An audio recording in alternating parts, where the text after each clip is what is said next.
नमस्कार मित्रांनो. सरकारी माणूस येतं तर येऊ द्या.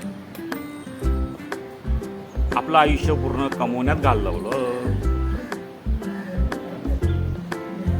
त्या वयात त्यांनी भरपूर काय कमवण्याचा प्रयत्न केला, पण कमवून आणि जमून सुद्धा ठेवलं. त्यांना असं वाटलं की आपण म्हातारपणी चांगलं सुखीने खाऊ शकतो. पण त्यांनी तो दुसराच प्रॉब्लेम झाला. त्यांनी कमवले होते, जमवले होते, गाडी होता, बंगला होता, सगळं काय होतं. पोरं होते, रोजचा वाद एक दुसऱ्यांचा. अखेरली त्या बापाने सगळ्यांना आपापल्या वाटण्या करून देऊन टाकल्या.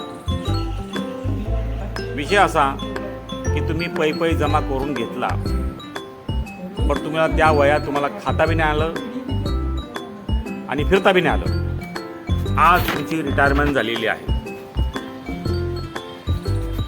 तर रिटायरमेंट नंतर तुम्हाला आज फिरायचं मन होतंय, पण तर फिरू नाही शकत. थकवा होतो. चांगलं खायचं मन होतं, पण खायला नाही होत. 4-5 बिमारीचे मालक. तर आयुष्य असंच कटतं.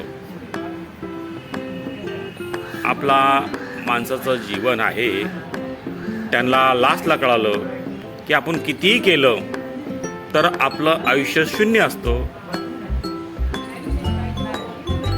ही खरी गोष्ट आहे.